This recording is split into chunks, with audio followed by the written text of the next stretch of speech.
Selamat pagi, kami dari kelompok 7. Hari ini akan mempresentasikan hasil diskusi dari kelompok kami tentang apa saja praktek dan strategi PT Gojek dalam meningkatkan motivasi kerja kepada karyawan mereka.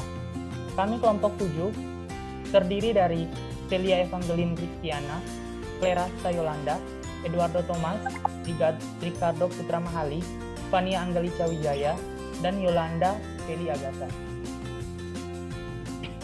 Nah, perlu diketahui dulu, apa itu Gojek?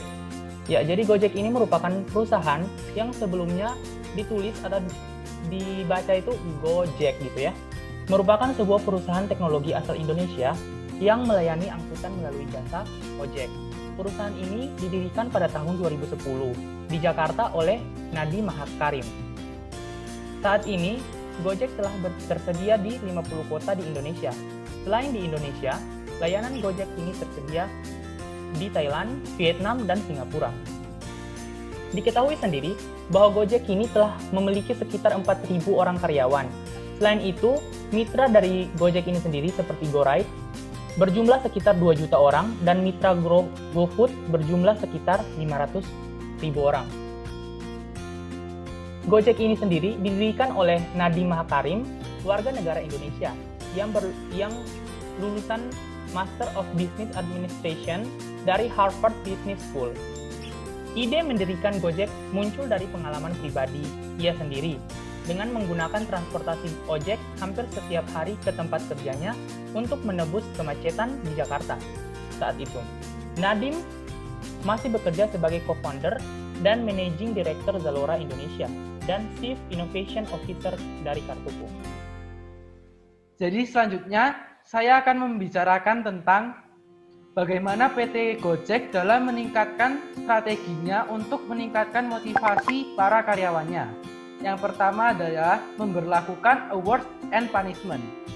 Awards yang dilakukan adalah Gojek Indonesia setiap bulannya memberikan apresiasi kepada 3 driver yang tercatat aktif mengacu pada complete order terbanyak setiap bulan, berupa sembako dan t-shirt menarik. Setiap perusahaan memiliki sistem reward and punishment yang berbeda-beda. Adapun sistem reward dan punishment yang ditetapkan oleh Gojek Indonesia berupa penerapan reward dengan sistem pemberian bonus jika mencapai poin yang ditargetkan. Selanjutnya adalah punishment dari PT Gojek terhadap karyawannya. Bisa dilihat pada gambar tersebut ada tahapan sanksi yang akan diberlakukan. Dilihat dari tingkat pelanggarannya dan berapa kali pelanggarannya. Yang pertama tingkat 1, tingkat 2, tingkat 3, tingkat 4, dan tingkat 5.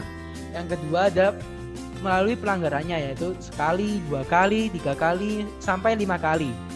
Untuk pelanggarannya sendiri bisa dilihat pada gambar. Serta jika driver atau karyawan ingin menghilangkan dari sanksinya itu bisa dihilangkan, yaitu tidak boleh melakukan pelanggaran selama 90 hari ke depan, kecuali jika driver atau karyawan sudah putus mitra, maka tidak bisa diganti. Yang kedua adalah dengan job redesign programs. Job redesign programs yang termasuk ada 2, yaitu combining task dan establishing client relationship. Dari combining task, jadi pada awalnya seperti yang kita tahu karyawan Gojek itu hanya untuk berfokus kepada GoRide. Tapi sekarang sudah ada GoCar, GoRide, GoMarket, dan GoFood. Yang kedua, establishing client relationship. Jadi Gojek membiarkan karyawannya untuk memiliki relasi dengan customer. Seperti contohnya saat dia melakukan GoRide, maka customer dengan karyawannya boleh berbincang sehingga lebih enak untuk karyawannya sendiri.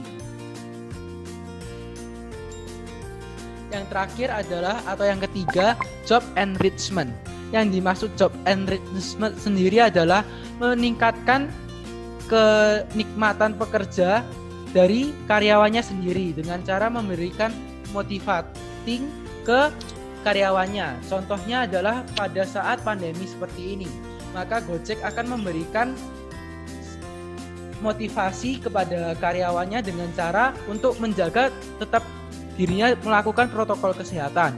Dan bahkan jika pegawainya terkena corona, maka PT Gojek sendiri akan tetap memberikan santunan atau gaji sesuai dengan kesepakatan dengan karyawannya.